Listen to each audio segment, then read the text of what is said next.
Democrats decide it's very important to attack a federal judge candidate on her religion. Hillary Clinton decides that it's very important to attack Bernie Sanders, and Donald Trump decides it's very important to attack the Republican Party. Everything's messed up. I'm Ben Shapiro. This is The Ben Shapiro Show.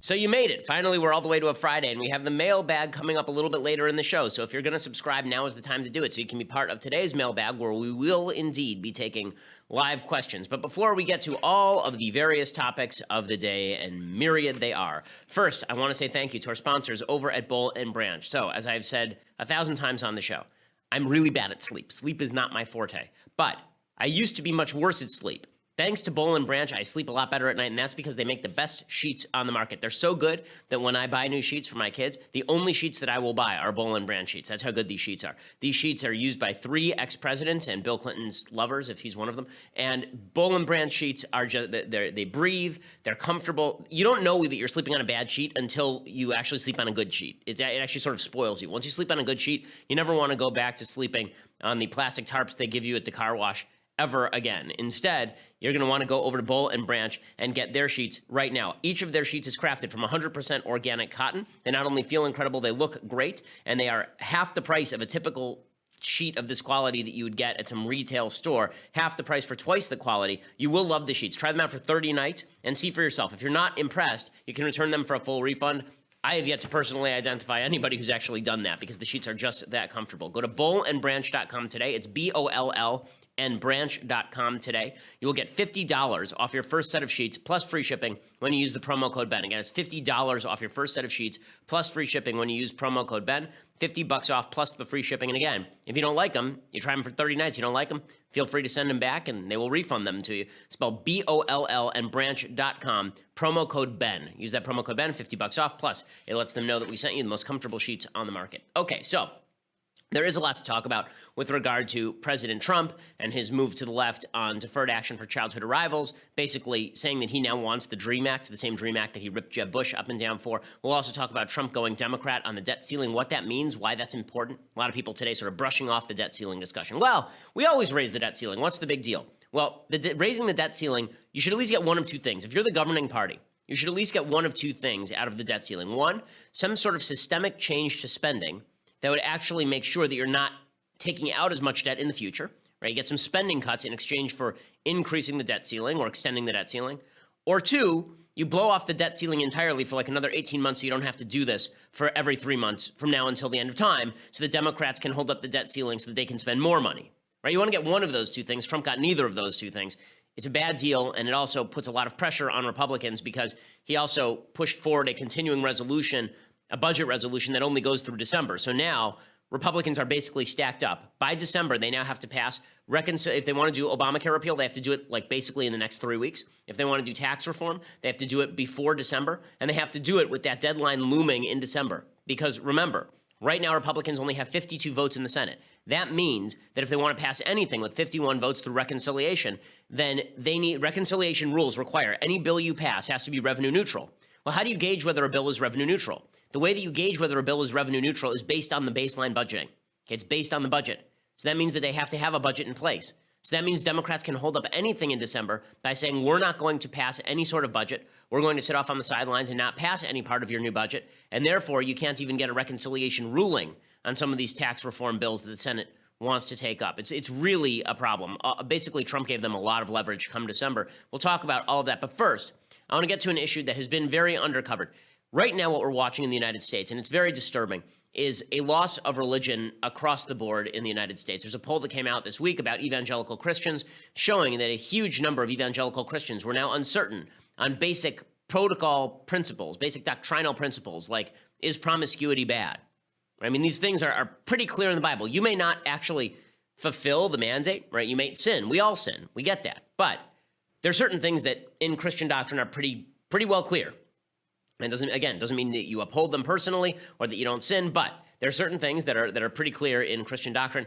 evangelical Christians, those numbers are sliding among evangelical Christians, among people who actually believe in the doctrine. There's a poll out this week showing that we've now reached an all-time high in the United States of people who describe themselves as non-believers, people who feel that they are not religious. And this is something that's cheered and pushed by the secular left. And it's not just cheered and pushed by the secular left. There's an all-out assault that's happening from the Democratic left on people of religious faith.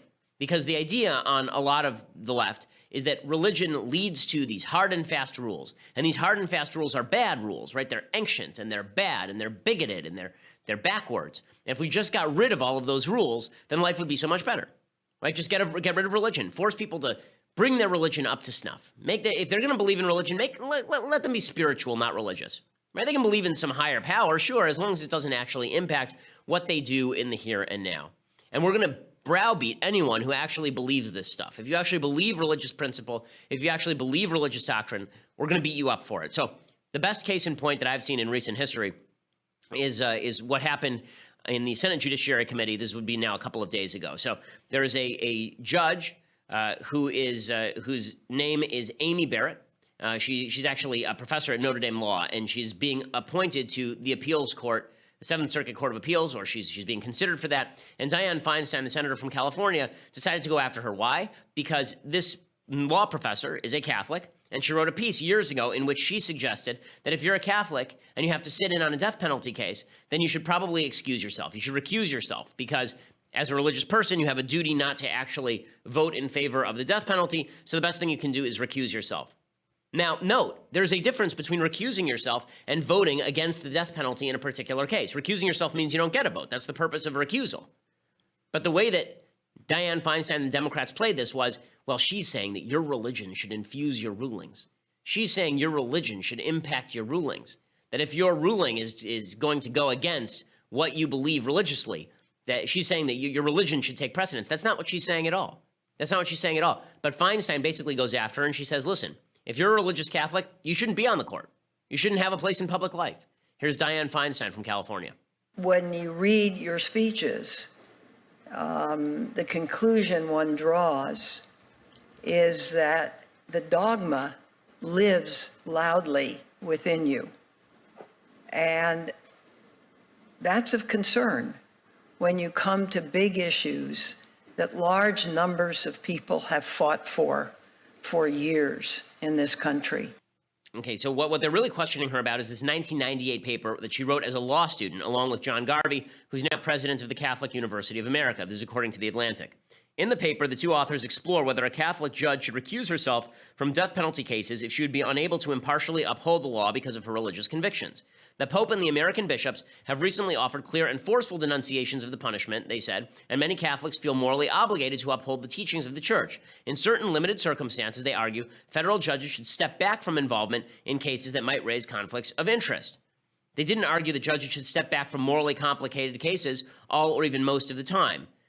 According to Garvey, he said, it turns out the number of cases in which we thought an adherence to your moral principles would prevent you from deciding a case according to the law was much smaller than we imagined. But again, notice, basically Feinstein is saying you shouldn't be a judge because if you're a judge, then that means that you're going to use your religious doctrine in order to target people. But that's exactly what the paper is not saying. The paper is saying precisely the reverse. The paper is saying if I have to rule alongside my religious doctrine and it would impact how I rule alongside the law, then I'm going to recuse myself. But the idea here is that if you're Catholic, you can't be trusted. You're one of those shifty papists, one of those shifty, evil papists. And it wasn't just Feinstein. Okay, it was also Dick Durbin, the senator from Illinois. By the way, Chicago, I believe, is the most Catholic city in the United States. Durbin, it's amazing he can get away with this. But this demonstrates the level of secularism that is now inherent in our public discourse. Here's Durbin going after her on the same grounds. It is relevant in that you have many times spoken out as a professor and as a lawyer about the burden and opportunity presented by your faith. This article of 20 years ago, which you wrote with John Garvey, as I understand it, you now say you don't agree with. Is that correct? Okay, so the idea here is that she's a bad person, she's Catholic, can't be trusted.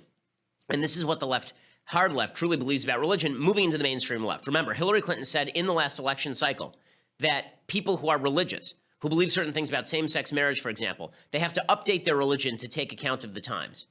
Okay, that is not her decision to make. That is not her decision to make. And yet it's so funny because the left will then use religion as a club when they feel that it's convenient, right? So James Clyburn, who is a representative, he came out and he said that anybody who is Christian or Jewish should obviously be in favor of the Dreamers, because otherwise they'd be violating their own religious precepts. This is Representative Clyburn, a Democrat of South Carolina.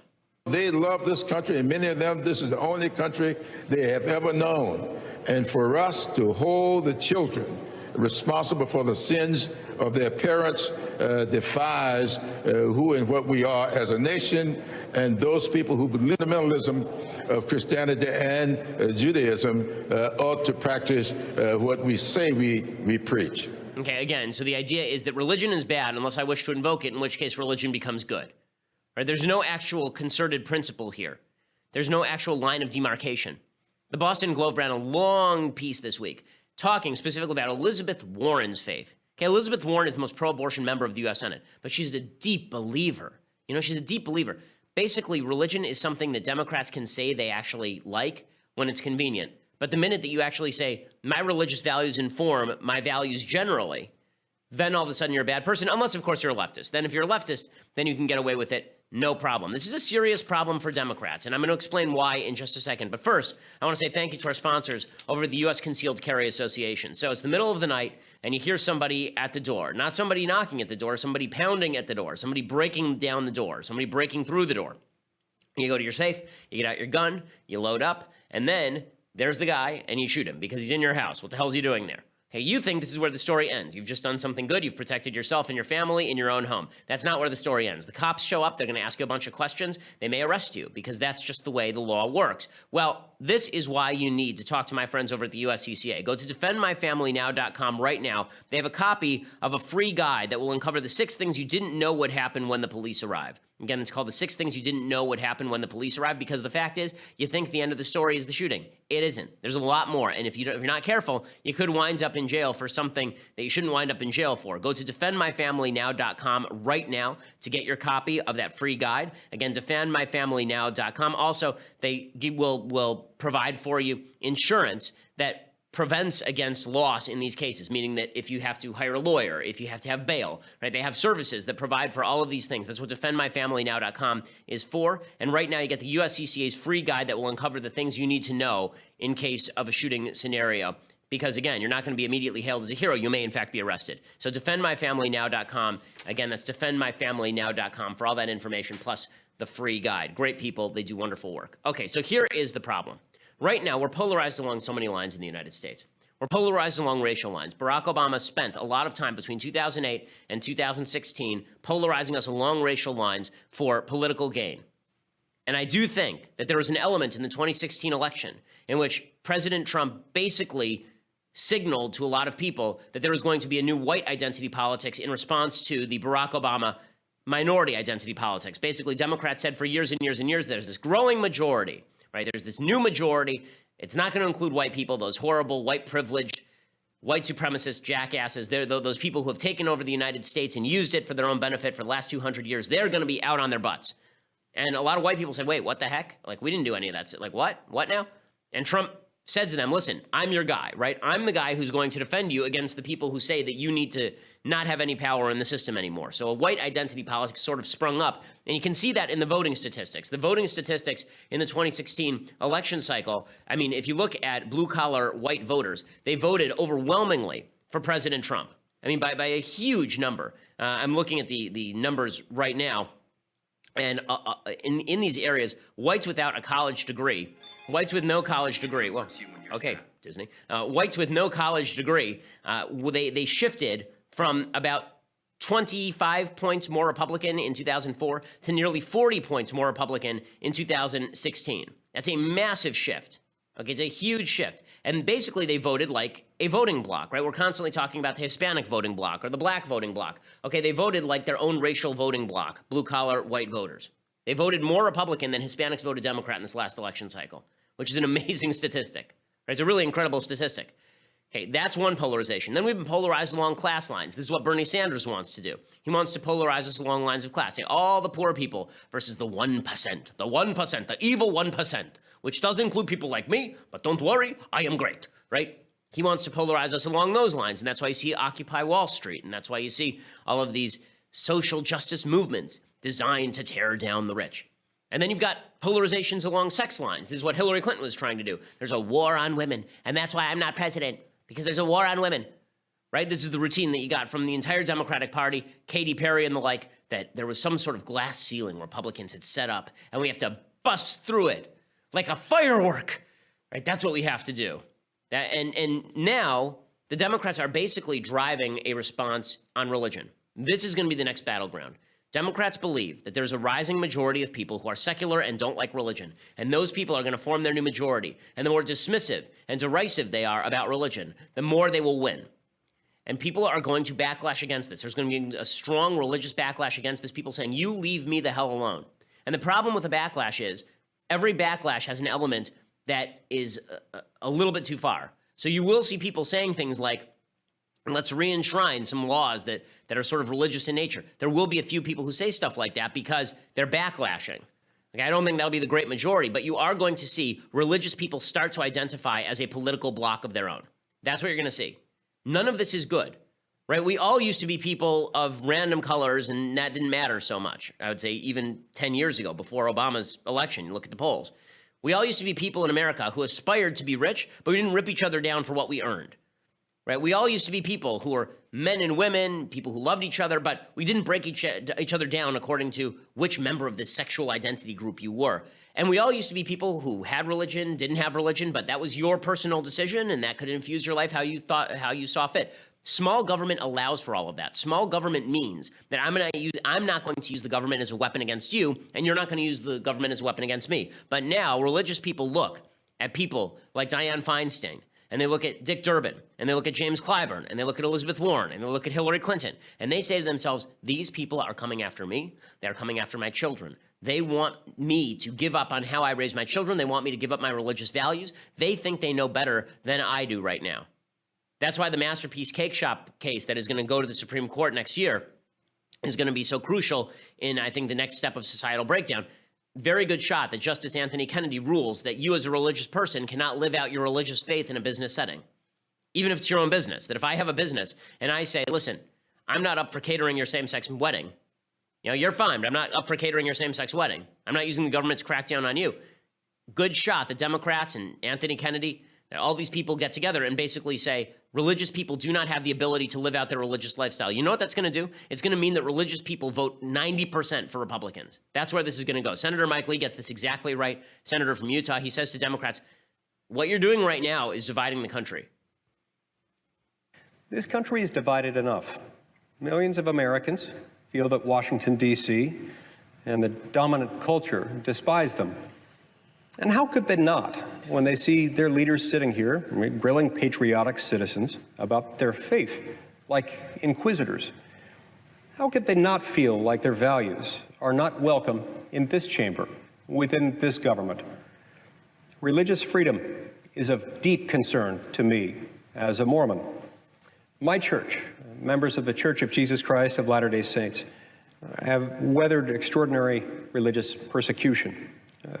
And much of it, especially initially, was sponsored by government actors. Okay, and what Lee is saying here is exactly right. So what are Democrats replacing religion with? The answer is they're replacing it with a religion of their own.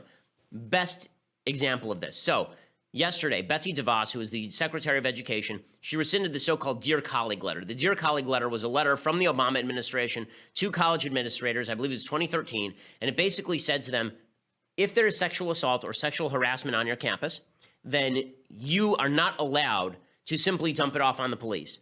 This constitutes a Title IX violation under the Civil Rights Act. And that means that we will either prosecute you or remove your funding because this is sexual discrimination. That if somebody is raped on your campus and you don't do enough to stop it, then this will actually create an excuse for us to remove all of the cash from your campus. And so what did colleges do? They were told what to do. The Obama administration told them what you need to do right now is you need to set up tribunals, campus tribunals, these kangaroo courts, right? Like a Spanish Inquisition. No one expects it, but there it is. There needs to be a Spanish Inquisition on campuses. Anybody who's accused of sexual harassment or sexual assault has to be tried by you, but we're not going to use a beyond a reasonable doubt standard. We're not even going to use a strong and a clear and convincing evidence standard. Instead, we're going to use a preponderance of the evidence standard. So Elliot Hamilton has a very good piece on this over at Daily Wire today, and he talks about this, that the Dear Colleague letter substantially lowered the burden of proof required for college administrators to determine whether an alleged rapist or sexual assaulter committed a heinous act. The preponderance of evidence is the standard of proof required for civil offenses to show that evidence is at least 50% more likely to have shown responsibility for an act. One of the most fundamental aspects of criminal law is that prosecutors need to prove beyond a reasonable doubt that an alleged criminal both acted in an immoral manner and possessed the requisite mental intent to commit the crime. But the Dear Colleague letter gets rid of that. And these are kangaroo courts abused by radicals. Tiana Lowe at National Review explained, quote, "There's another side to the system's evil, one that has been drowned out by social justice blathering and a select few girls who cried rape. Because the guidelines are vague and uninstructive in crucial aspects, such as the rights of sexual assault victims and the accused, as well as the standards for keeping public statistics of conviction rates, schools vary widely in how they treat these cases, ranging from extreme bias against men accused of sexual assault to cruel prejudice against sexual assault victims. Every school that reaches a guilty verdict without so much as text messages submitted as evidence, there's another willing to exonerate a wealthy student at any cost." Okay, this gets rid of the due rights for the accused. It gets rid of I guess it was a 2011 letter. It gets rid of the due process rights of the accused.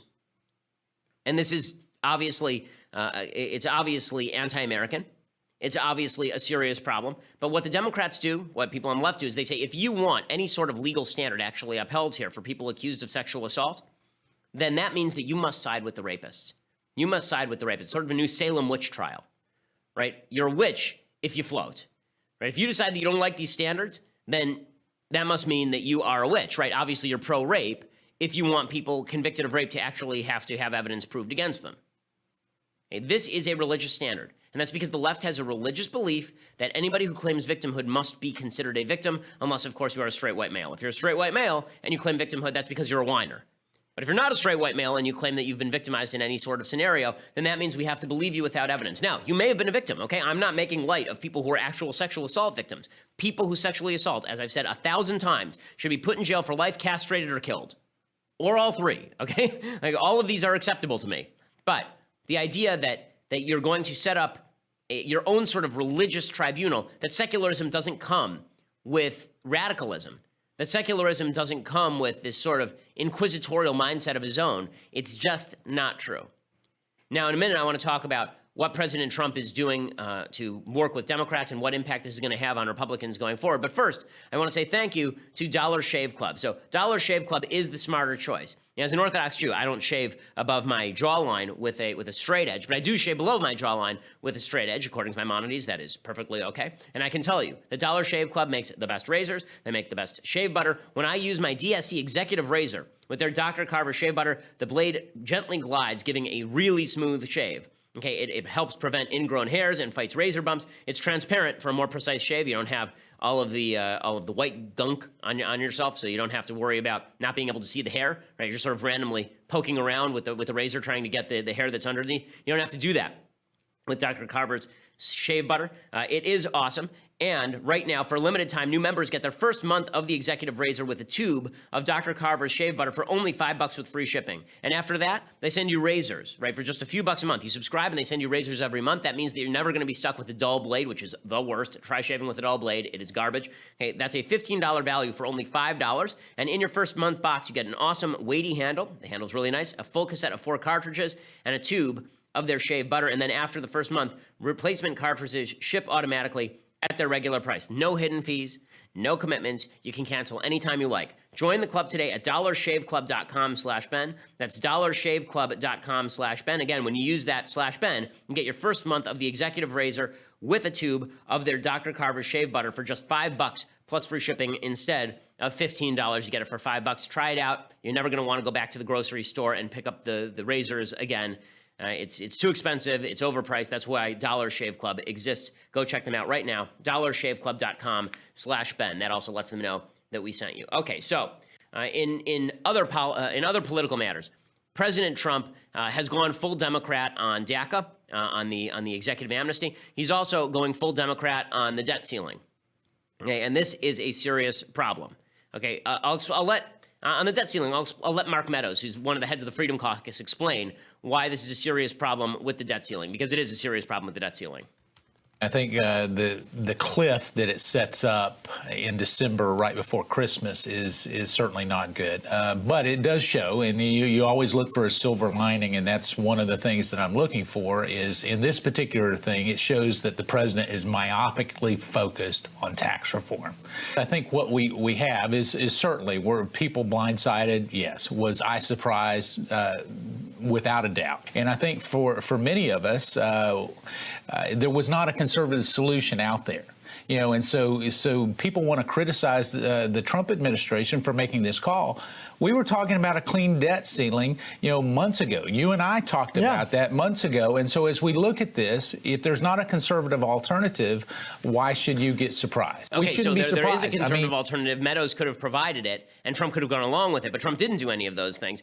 The idea there was nothing on the table that was better than what Trump did here is just not true. What he's saying here about this cliff, this fiscal cliff, you remember, we've done this a few times before. Basically, in December, we're going to hit the end of the budget, and Republicans are going to have to pass a new continuing resolution to fund the budget, plus we're going to hit the debt ceiling again, and that means Republicans are going to have to push off the debt ceiling.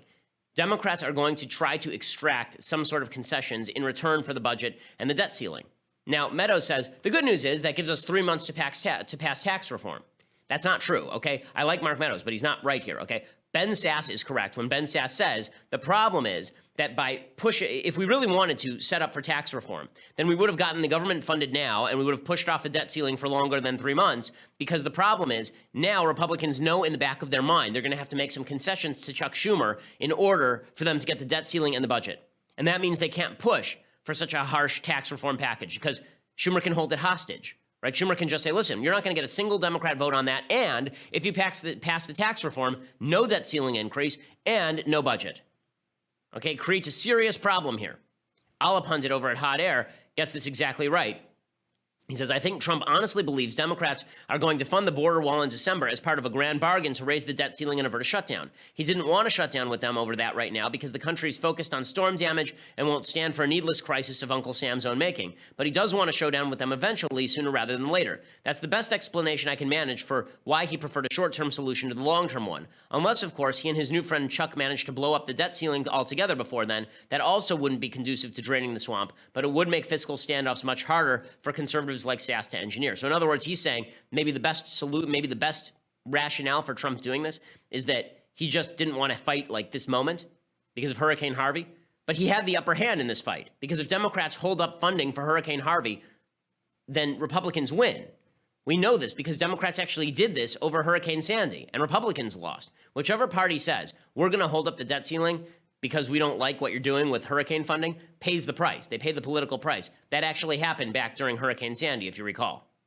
It actually helped Barack Obama when Republicans pushed for fiscal restraint in the face of Hurricane Harvey. But Republicans are in control right now. It's just bad policy all the way through, and a lot of it is coming from Trump's animus and ire for the Republicans right now. How do I know that? Because Trump basically tweeted that out this morning. Right? This morning, Trump tweeted out, Republicans, sorry. He seriously tweeted this out. Okay, Republicans, sorry, but I've been hearing about repeal and replace for 7 years. Didn't happen. Even worse, the Senate filibuster rule will never allow the Republicans to pass even great legislation. 8 Dems control. We'll rarely get 60 versus 51 votes. It's a Repub death wish. Republicans must start the tax reform tax cut legislation ASAP. Don't wait until the end of September. Needed now more than ever. Hurry. Okay, well, I understand that you're saying now they have to hurry, but the problem is that they're going to have to hash this out. Legislation takes time. It doesn't magically appear in front of you. And this idea that Trump has this weird idea of the presidency that was promoted by some people who I like Grover Norquist, that McConnell and Ryan were just going to put legislation on his desk. That's not how this is going to work. That's not how this is going to work. Okay, the president has to take an active role in shaping how this works, because here's the truth. Trump isn't punishing Republicans. It's not that Republicans universally want tax reform, and now Trump is urging them forward. Republicans don't universally want tax reform. That's the whole point. There are a bunch of Republicans who are happy to vote with Democrats on this stuff. And Trump, by doing this, is actually granting them cover. If you don't get anything done now, Trump is basically going to say, well, the Republicans just couldn't get it done. And unless you're conservative, in which case you get bashed by your own base for not supporting Trump. Let's say you're Lindsey Graham, and let's say you don't support the tax reform package that's put on the table. And Trump says, listen, I gave you guys a chance and you didn't do it. Now I'm working with the Democrats. You think that really makes people like Susan Collins upset? You think she's sitting around going, oh no, now I'm going to have to vote with the Democrats? Of course not. The whole critique of Republicans is that they were too willing to work with Democrats, threatening Republicans by saying, listen, if you guys won't work together, I'm going to go work with the Democrats. That doesn't work at all. That doesn't work at all. I mean, that's legitimately like saying, listen, arsonist who wants to burn down my house, if you try to burn down my house, I'm telling you right now, if you try to burn down my house and you don't succeed, I'm going to set it on fire myself. Like, what? That doesn't, no, that's not how any of this works. The fact that this is being driven by personal ire does not make it good. Mick Mulvaney, who is Trump's head of Office of Management and Budget, he basically came out and said that this is all because Trump is mad at Ryan and McConnell. Do you know whether the president is genuinely annoyed at Republicans in the aggregate, the leadership, and that's why he's reaching across the aisle, because he's fed up with them? I just read into what he did with Chuck Schumer and Nancy Pelosi on this debt thing as a sign. I'm sick of you guys. I'll answer half your question, which is he annoyed with the Republican leadership? Yeah, I think he probably is. And believe me, as a Republican, so am I. As a citizen, I am too. I was promised that they would have repealed and replaced Obamacare by now. I'm a voter. I have a member of Congress. I have a senator. I've not only made those promises to people for the last 7 years when I was running for office, people made them to me. And I was disappointed and somewhat annoyed that we've not followed through on that promise. I don't think that's an unnatural reaction at all.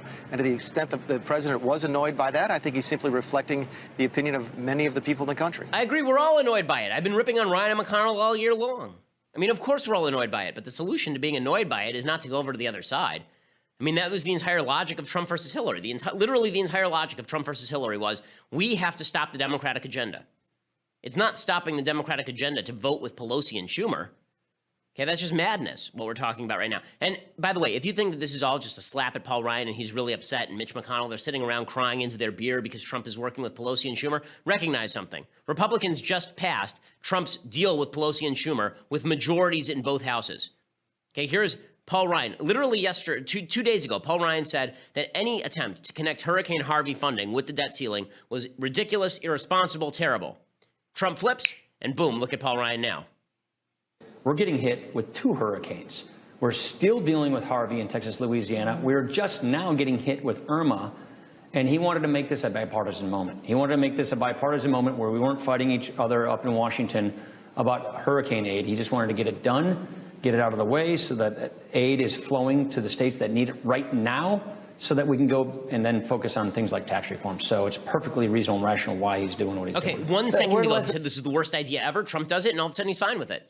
Does that look like Ryan is very disappointed and upset? Or does it look like he's kind of willing to work with Democrats, which was the whole rip on him a year ago? The whole reason Trump was elected is because it was conservatives, right? Not even conservatives, Republicans like Ryan and McConnell, these rhinos constantly working with Democrats. And then Trump goes and works with Democrats in revenge? How's that revenge? How's that not giving them exactly what they want? Okay, and it's even worse than that. Okay, Trump on executive amnesty. Okay, so Trump, let's just do a quick flashback here. Okay, let's remember what happened over the past 5 years. Here's 2012. Here's Jeb Bush in 2012 talking about how he supports the so-called DREAM Act. Okay, this was an act to legalize all of the dreamers.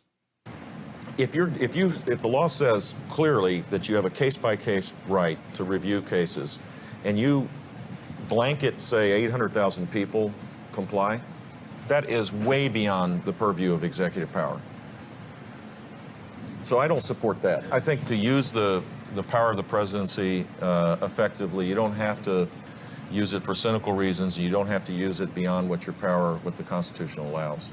But having a solution to the fact that we have all of these young people, many of whom are making great contributions, don't have a connection to their parents' former country, yeah, of course I'm for it. Okay, so that is him taking Trump's exact position today, right? How dare Barack Obama do the DACA? But if the legislature wants to pass some sort of solution, that'd be great, right? And remember, in 2016, it wasn't like Trump was shy about this. In 2016, he kept punching Jeb Bush through a wall every 5 minutes over exactly this position. Now, I don't often agree with Marco, and I don't often agree with Ted, but I can in this case. The weakest person on the stage by far on illegal immigration is Jeb Bush. They come out of an act of love, whether you like it or not. He is so weak. on illegal immigration, it's laughable, and everybody knows it. So, you know, this is the standard operating procedure to disparage me. That's fine. I don't really spend care. a little more money on the commercials. Okay, and that was what Trump did the entire campaign. It's why people liked it, because Jeb was weak, or he's a pansy, and there was Trump beating him down like Donkey Kong. I mean, just ripping him apart. And now, here's Nancy Pelosi talking yesterday about President Trump, the guy who savaged Jeb Bush. Here's Nancy Pelosi. We made it very clear in the course of the conversation that the priority was to pass the DREAM Act, that we wanted to do it obviously it has to be bipartisan. The president said he supports that, he would sign it, but we have to get it passed. Okay, so look how magical that is. In the space of 5 years, Trump went from Jeb Bush is the weakest, in the space of a year, he went from Jeb Bush is the weakest on immigration to embracing Jeb Bush's exact position on the Dreamers, like word for word, the exact position. Okay, is that a slap in the face to the establishment, guys? Like, I understand that we've now redefined anti-establishment to just mean whatever we want it to mean. I understand we've redefined rhino to mean whatever we want it to mean. But these things used to have meanings, right? Anti-establishment used to mean you opposed policies like Jeb Bush and you didn't want to stand with the Democrats. Now, anti-establishment means that you want to stand against the Democrats because Trump. Okay, so if Trump declared himself a Democrat tomorrow, there would be a contingent of Republicans who would simply say, well, you know, you're a real rhino if you don't go with Trump, because Trump's the ultimate Republican. So if Trump becomes a Democrat, you should become a Democrat too, or you're a rhino. Okay, then. That's weird how that all happened in 5 seconds. Okay, well then. Well, I want to get to things I like and things I hate. And listen, I hope that Trump pulls back from this. I hope that Trump stops with this flirtation with the Democrats. I don't see that happening anytime in the near future. He's enjoying this too much. He's enjoying throwing everyone into chaos. He's enjoying ticking off, supposedly, Ryan and McConnell. He's enjoying the love of the press. Please, Mr. President, these are not the policies that got you elected. These are not the people who got you elected. Pelosi and Schumer will impeach you the first chance they get. For the love of Mike, please, for goodness sake, put a head back on your shoulders and recognize you may hate Ryan, you may hate McConnell. We're all disappointed in them. But this notion that you are going to sit around making deals with the Democrats because you must in order to tick off members of your own party is just a waste. Okay, so we're going to do things I like, things I hate, and the mailbag. But if you want to be part of the mailbag today, you need to subscribe. $9.99 a month gets you a subscription to dailywire.com. And when you head over there, you not only get my show live, you also get Andrew Klavan's show live. You get Michael Knowles' show live. I recommended Knowles' show yesterday. It's quite good, actually. And you get all of those show lives. You get to be part of their mailbag as well. Plus, you get our website without any ads at all. And when we upload the shows later, you can watch them without any ads, which is pretty awesome. Also, if you get the annual subscription, you get this, the very finest in beverage containers, the Leftist Tears hot or cold tumbler, fabled, spoken about in myth. But now it has come true. All of the prophecies were true, all of them. And now you can hold this in your very hands, the Leftist Tears hot or cold tumbler. You get that with your $99 a year annual subscription. You should do that anyway because, hey, who wants to see that $9.99 a month come off your bill every month? You may as well just get the annual, and then you get a really nice mug that you can store anything you want in. Please make it just beverages. Okay, so also, if you just want to listen later, make sure you head over to SoundCloud or iTunes. Also, please head over to YouTube. We have a Daily Wire channel over at YouTube. Please become a subscriber. Because when you do that, then you make sure that you get all of our videos automatically. So do that as well. All of that helps. We are the largest and fastest growing conservative podcast in the nation.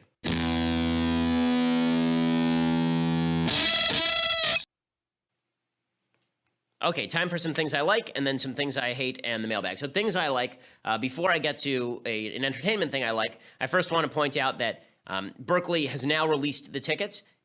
It's too late. They sold out in 45 minutes.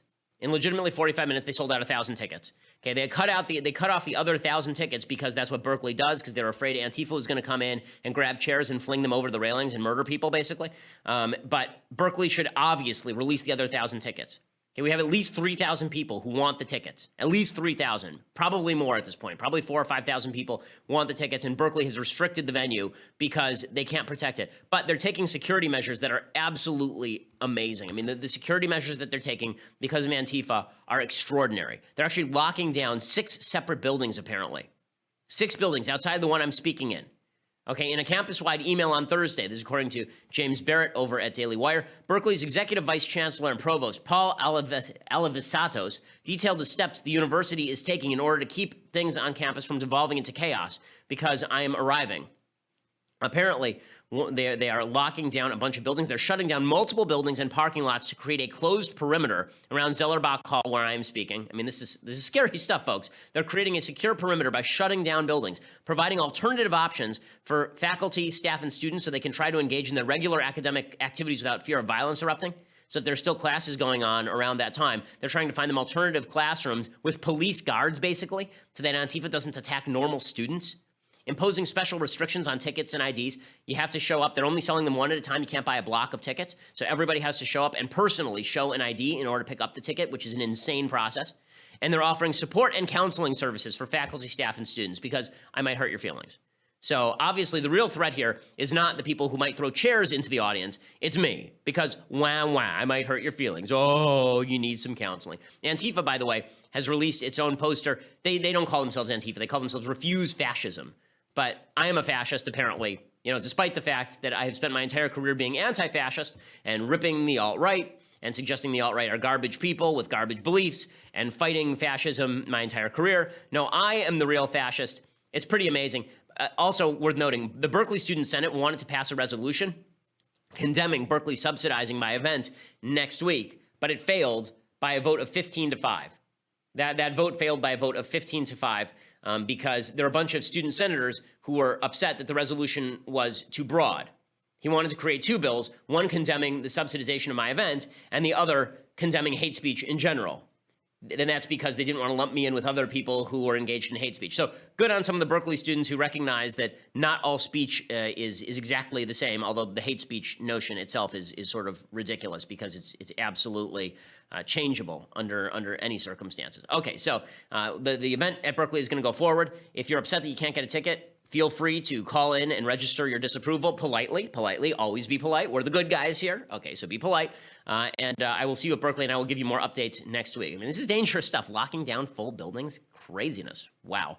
But I'm the fascist, by the way. My speech is called Fighting Campus Thuggery, and the Antifa poster says, I'm the real thug. Okay, they're not locking down the top level because of me. I'm not the one tossing chairs, you morons. Okay, time for another thing that I like. So there's a series that I've just started watching. I cannot vouch for the entire series. I can vouch for like the first 3 episodes, which I've seen so far. Hopefully it holds up. It has like 94% on Rotten Tomatoes. There is some random nudity for no reason because it was made in Europe, and that's just what Europeans do. But here is, it's available on Amazon. The show is called Fortitude.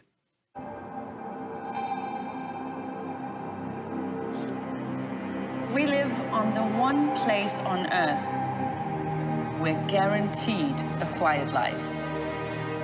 We're lovers of the wilderness, lovers of the northern lights, or just lovers.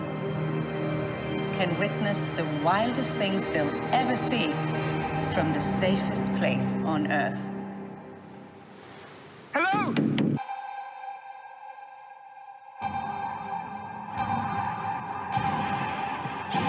So naturally, it doesn't end up being the safest place on Earth. You might have gotten that from like the fact that it's a show. If it was just the safest place on Earth, that'd be the most boring show ever. But I'm interested to see where it's going. It's got sort of a slightly supernatural element to it. I wouldn't say too much. It feels sort of like a mixture between The Stand and wherever they filmed Batman Begins when Batman is training. That's basically the mashup. But I can vouch for the first 4 episodes, and they're good. Okay. Time for a thing that I hate, and then we'll do the mail. You know what? Let's skip the thing I hate, and let's spend more time on mailbag today. Because I hate so many things. Like, what's the point? Okay, so let's just go straight to the mailbag. And we'll take your questions live as well. Steven says, what made you choose the violin? So when you're 5 years old, which is when I started playing, you don't actually have the capacity to choose anything. So it was my parents who chose the violin for me. The reason was because, just sort of by random coincidence, I had a blankie, and the blankie had letters on it. It had pictures for each letter. And in one corner was a V for violin. And I was constantly kind of sucking on the corner of the blankie when I was like 3 that had the V for violin.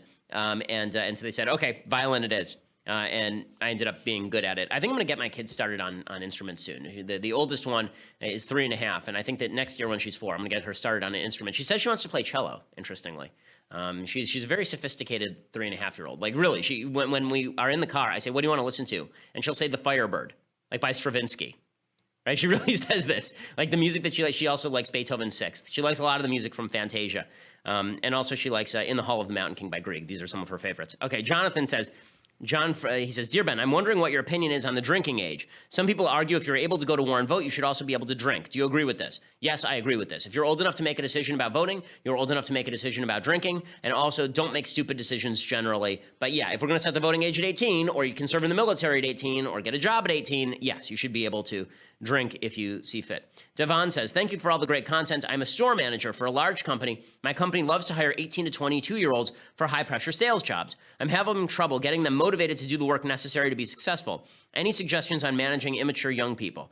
Well, I mean, I think the only advice that I would give is the hard advice, which is do the job or you're fired, basically. Like, learn the consequences of life. Right? This is a hard job. It's an exciting job. You can make a lot of money, but you need to do the work or I'm going to can you.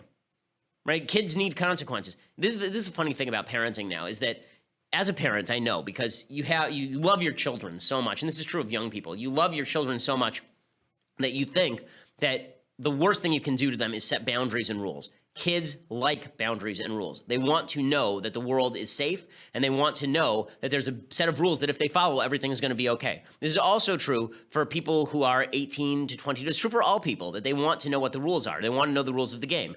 You know, I've worked with young people at this company for a long time. I'm still a relatively young person, and I was a syndicated columnist when I was 17, so I was very successful when I was very young.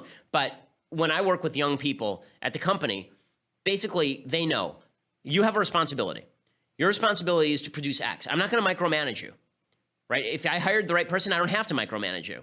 Actually, people at the company know this. I prefer not to interact in terms of managing your job. Your job is your job. I'm going to tell you what I need you to do, and you're going to do it. And if you don't do it, you're going to get fired. And it's that simple. And it has nothing to do with like or dislike. You have a job to do. And the better you do your job, the more I'll like the job you do. I think that you set that standard very early on. I think that young people understand that, and they respect that. I think it's the same thing with teachers. Teachers who want to be friends with their students, it's a total fail. But teachers who say, listen, you work hard, you'll get an A. You don't work hard, you'll get an F. I think students appreciate that. Nick says, there's a bit of a personal question, but I'll just get right to it. Last year, my dad cheated on my mom. My mom caught him and said he was going to end. It never did. My parents are currently getting divorced, and he has become more open about dating this woman he had the affair with. Nothing has changed with the way he treated me. He still treats me great, and we have a good relationship. However, I'm finding it hard to still respect the man. I love him, but this has definitely put a strain on our relationship. What should I do? Should I just accept him with his faults or treat him with respect but never truly forgive him? Thanks. Well, I'm not sure that he asked you for forgiveness. And obviously, forgiveness would also require repentance. Like in Judaism, there's a difference between forgiveness and repentance. If you are asking for my forgiveness, you have to stop doing what you are doing.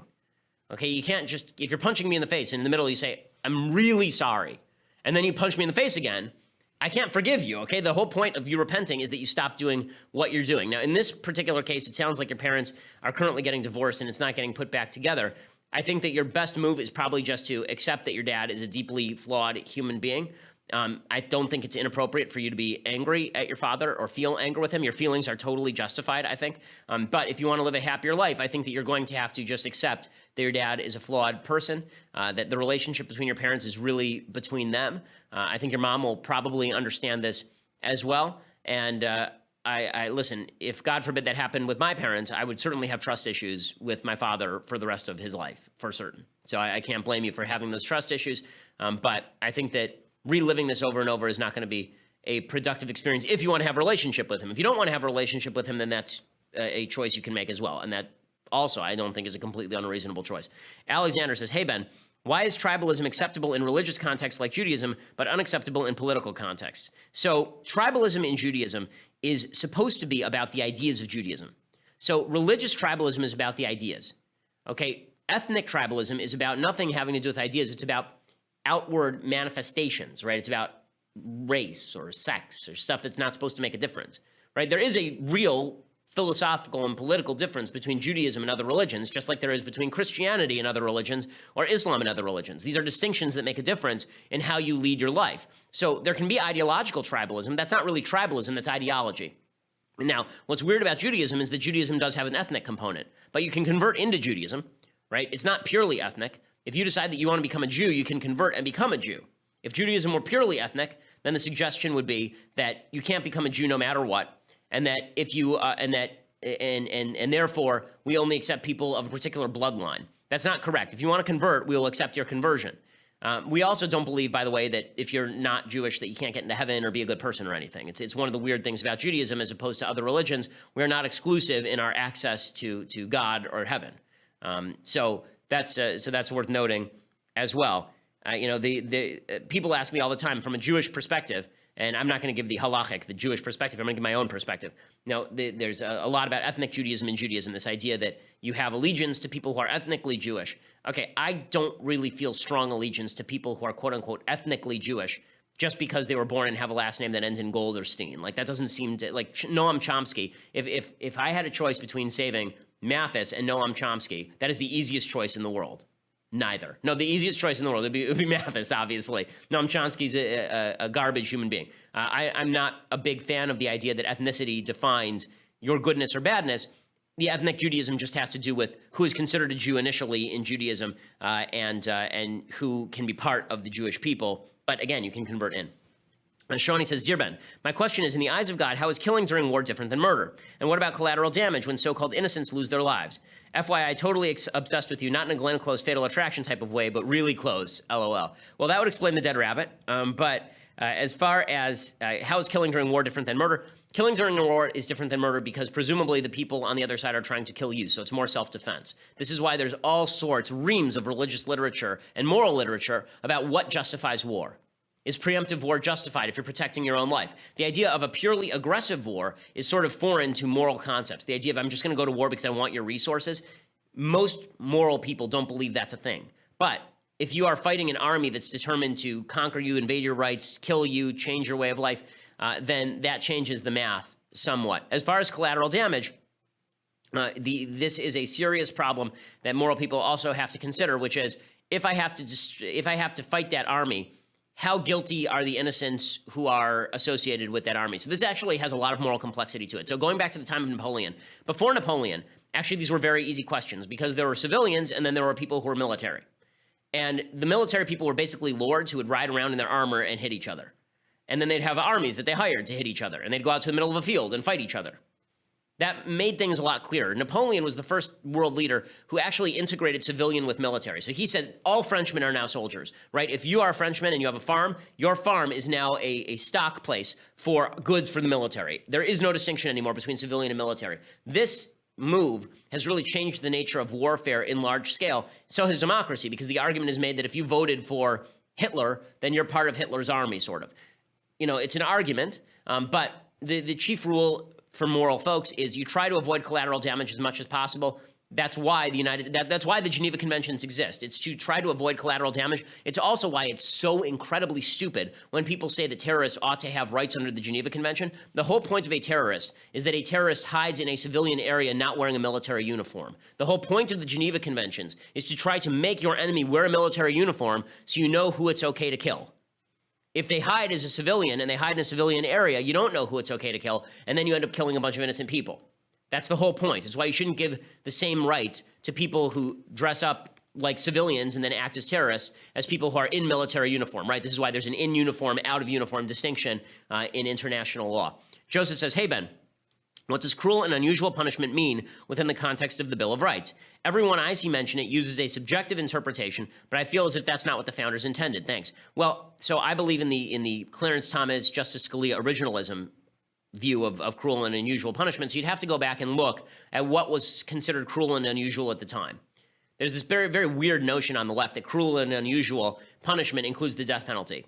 Clearly, it does not include the death penalty. Okay, there's an actual penalty prescribed in the Constitution for treason, and it is death. So the same people who wrote the cruel and unusual punishment ban would not have also prescribed death if they thought it was a cruel and unusual punishment.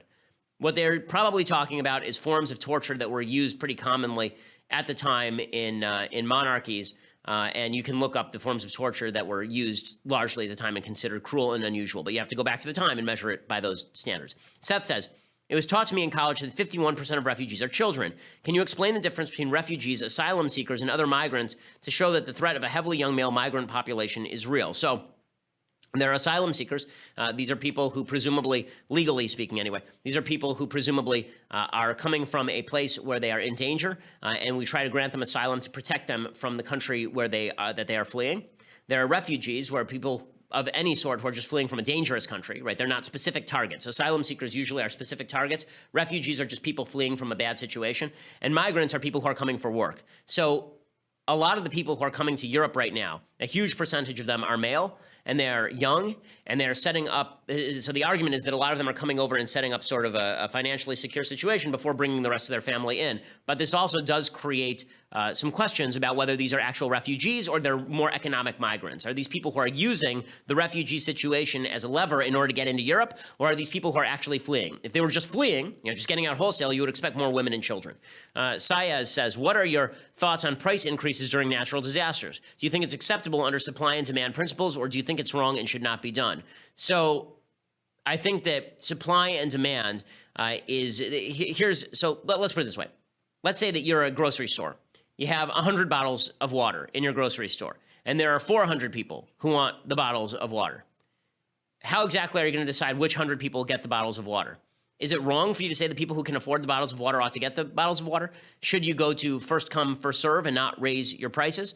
Well, maybe you might think that out of charity you're going to do that, but here is the problem. If you are a company that is shipping the water bottles down to that area, and now it's more dangerous to ship the bottles down to that area because there's a hurricane, how are you going to incentivize that company to get those bottles down into that area? Now, during a natural disaster, there's a feeling that everyone should unite and basically put profit aside, but it is just naturally more expensive. You have to pay somebody more to drive through a hurricane to get the water bottles to the store. That means the price increases. So whenever there's a natural disaster, it creates more scarcity. More scarcity means you have to go through more in order to get the product there. That means the prices are going to increase. I do not think it is immoral for prices to increase during a natural disaster. I do think it is charitable to try and prevent the prices from increasing. Okay, so it's both, right? So I don't think it's immoral for prices to increase. I don't think you're screwing anyone. I don't think that's the goal. I think that's a recognition of economic reality. And I think it also incentivizes people who are not charitable to bring more goods in to a bad area. I think it's charitable if you can do it to lower prices voluntarily. Adam says, would you rather have dinner with Barack Obama or Donald Trump? Which one could you see yourself having a better conversation with? So that sounds like a horror of a dinner choice. I mean, that's like F, Marry, Kill with like Michael Moore, Rosie O'Donnell, and Noam Chomsky. I mean, that's just awful. Would I rather have dinner with Barack Obama or Donald Trump? Let's put it this way. I think I could have a conversation about literature and movies with Barack Obama. I'm not sure I could with Donald Trump. I think that Donald Trump and I, it seems to me that all of his conversations, it would just be awful anyway. Barack would just sit there talking about how great he is, and then Trump would sit there talking about how great he is, and I'd be so bored. But I get the feeling that conversation with Obama would just be on an intellectual level a little more stimulating than conversation with Trump. But that's not because I agree with Obama. I think they're both, I think Obama's a horror show. I think I agree with Trump on more things, but I actually enjoy sometimes talking with people with whom I disagree. Anyway, okay, Evan says, what TV shows do you let your kids watch? So I don't actually let my kids watch TV shows. I let my kids watch old movies. So I don't let the young one is still under the age of 2. He doesn't watch TV. The one who is 3.5, she is old Disney movies. So she's seen a lot of the old Disney movies like Bambi. She watches Fantasia a lot right now. She's in that stage. And she watches a lot of old musicals. So she knows Singing in the Rain. She knows Summer Stock. She knows her favorite is Seven Brides for Seven Brothers. She loves Seven Brides for Seven Brothers. This is how my parents brought me up. We used to go to a store out here called Eddie Brandt's Saturday Matinee, which is the great video store in Los Angeles. And they used to rent old episodes of Dick Van Dyke and the Waltons and old movies. And so that's why I've seen so many old movies. She's being brought up along the same lines. Austin says, in the instance that children end up in a situation where they have no caregivers, family is killed by natural disaster, for example, who do you believe should be responsible for taking care of those children? Private charity, church communities, nonprofit, or government using taxpayers? So I think that that is the order of preference. So friends and family, after that, private charities through religious communities, and after that, the government. The government should always be the lender of last resort, essentially, because the fact is the government care is real. I mean, foster care and government care is very, very difficult, and the adoption process is far too complex thanks to government. Okay, that brings us to the end of today's mailbag. If you did not get into today's mailbag, then you should subscribe because next week is going to be a fun mailbag. If I survive Berkeley next Thursday, there will be a mailbag next Friday, and we can talk all about it. Next week will be a big, important week, not just because of Berkeley, but also because we will see where President Trump goes next, which will be fascinating. Plus, we'll keep you updated on all the hurricanes and the disasters because clearly something weird is going on. I'm Ben Shapiro. This is The Ben Shapiro Show.